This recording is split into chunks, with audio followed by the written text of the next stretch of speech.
In this video, we're going over how to use the Fitbit Inspire HR for beginners. Hey everyone, thank you for joining us today. If you want to stay up to date on all the mobile technology coming out and learn cool tips, tricks, and hidden features, make sure you hit that subscribe button down below and tap the button to turn on post notifications so you can be alerted every time we post new videos. Today we're going to walk you through how to use the Fitbit Inspire and Inspire HR. So first we're going to go over how to navigate the screen and how to use some of the setting options. Then we're going to take our phone, show you how to turn on your notifications so you can actually get all your notifications from your phone to show up on your Fitbit, and how to make some customizations there, and how to change the clock face and a few other things. So let's go ahead and jump in and get started. So the first step out of the box, when you're trying to link up your Fitbit, so you can't use it unless you have it linked to a phone. That's the first thing. So you will need to download the Fitbit app on either an iOS or Android phone. That is step number one, and this is what the app is going to look like. So you will download this app. You're going to need to then create an account with Fitbit, just with an email address and a password. And then it'll give you an option in the app. So let's say your app is already set up and ready to go. You have to click on your profile icon at the top in the corner here, and then you'll go down to set up new device, and then it'll ask you what device you're trying to set up. Very important to make sure you select the right model. So if you have the Inspire HR, make sure you select that one. If you don't have the HR, select this one. Just check on the box. The box will tell you which model you have. After you've done that, you're gonna plug in your charger to your computer or to a USB outlet, but it'll be easier to use a computer. You will need to connect your Fitbit to the charger. Make sure the pins are matching up. That's also for charging purposes. Make sure both pins are on the same side, and that's going to turn on your Fitbit and then allow it to link up with your phone. So make sure you do that first step. That's going to get you up and running and get it paired to your phone. And the first thing that'll happen is it should prompt for a software update and get you caught up with the latest version of software from the manufacturer. Okay, so headed back to the Fitbit, we're going to go through some basic navigation functions. So this is the main screen. Normally just by turning your wrist, that will turn on the display for you. Now if you have the Fitbit on and you flick your wrist and it doesn't show the time, all you'll need to do is hold down on this button on the left here, hold down for 1 second. It'll bring up this menu that will, one, show you your battery percentage, but also it will have an option called screen wake, and you'll need to make sure that this is enabled. If it's blurred out, it means it's turned off, and if the light bulb is bright, it means that it's on, and when you flick your wrist, the time should show up. So that's how you control that in case that isn't showing up.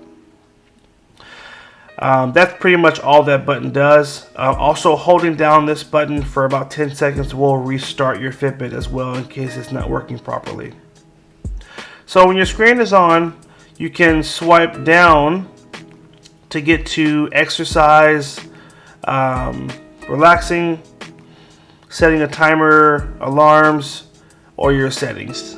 All that happens at the top. Now, for timers, this is a little tricky, so I want to show you how to do this. So let's say you wanted to set a timer. You would just tap on the screen, and you can swipe up or down to get to either a countdown timer or to set a stopwatch. For a countdown timer, you would then tap again. Now the first option it gives you is to select how long you want the timer, so like how many hours. Let's say you only want your timer to be a few minutes. You would just make sure that HR or hours is on 0 and then tap, and then it will take you to minutes, and then from here you can select, oh, I want my timer for 5 minutes. Maybe you're doing a quick run or a workout. So 5, tap on the 5, and then that will take you to this screen where you can hit the little play button to start the timer.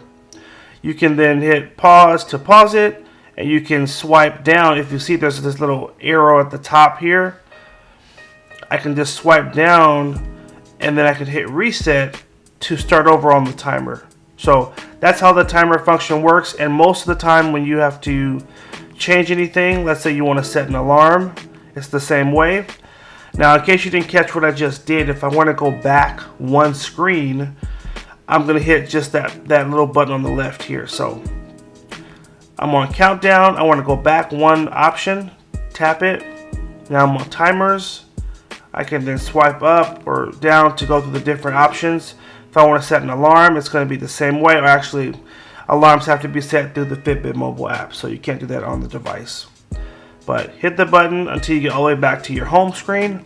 Now, if I swipe the other way, swipe up, it'll show me my number of steps, my current heart rate, my resting heart rate, calories burnt for the day, and my active minutes, and my GPS in terms of how long I've walked. So those are going to be your main options down there. Actually, you got a lot more stuff here. So anything you track through the Fitbit app, you can have it show up here too. So your current weight, how much water you've drunk if you tap here. It looks like it won't allow you to add water through the Inspire, but you can add it into the Fitbit app and it will update as you update the app. So those are going to be your main functions on the device here. Now, another important note on the main screen, it does show the time 7:04, and then under it, it shows the date. Sorry, the screen keeps going off. If I want to change what's under here, I can just tap the screen and it'll toggle through different options. So steps, heart rate, see that little small number at the bottom, calories burnt, distance, active minutes, and then it'll take me back to the date. So you have different things you can have show up on this main screen. It's just a matter of tapping the screen once to toggle through those different options. Okay, so now we're in the app here and we're going to show you a couple of things. First, we're going to show you how to turn on your notifications so you can get your text messages, you can see if you have calls, even read emails all from your Fitbit Inspire HR. So what you're going to do in the upper left corner is tap on the little profile icon. From here, come down to devices and tap on your Inspire HR. And you're going to go to notifications at the bottom right here. And the first thing you want to do is enable calls, tap on text messages, and make sure you turn this on and select which text message app you primarily use. I use the Messages app.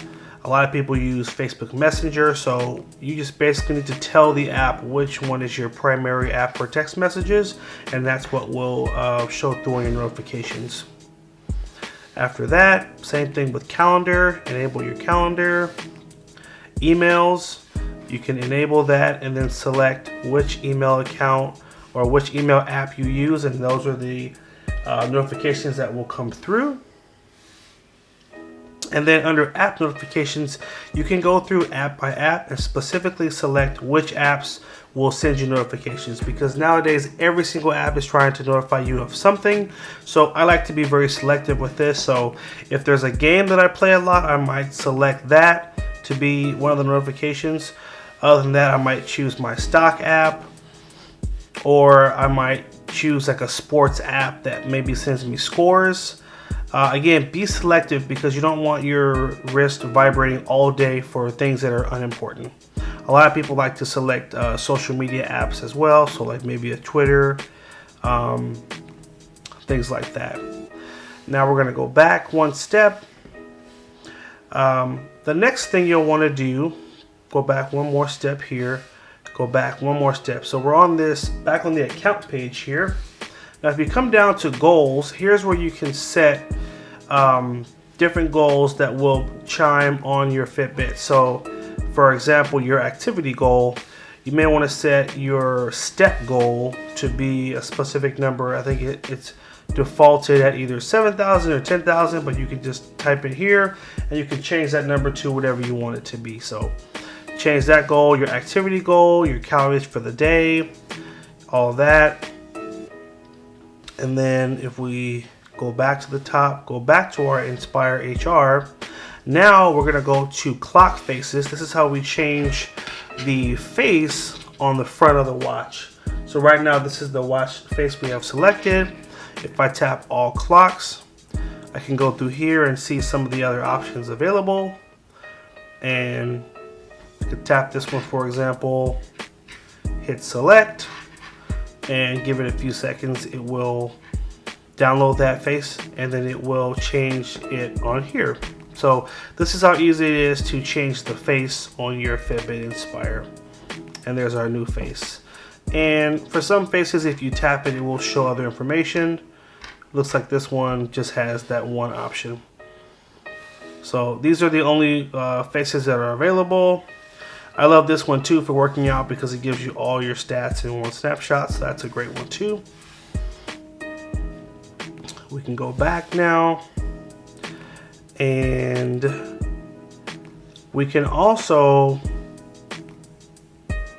change your wrist placement. So depending on what wrist you have it on, for example, I have it on my right wrist, so I have it on non-dominant, but you can basically change what wrist you're going to have your Fitbit on as well. And that's about it, guys. Those are probably the main things you would do in the app. Actually, I'll show you one more thing. So you can also track your food in here, your water intake. And when you track in here, it will show up when you swipe up. So when you swipe up, you can see, let's see.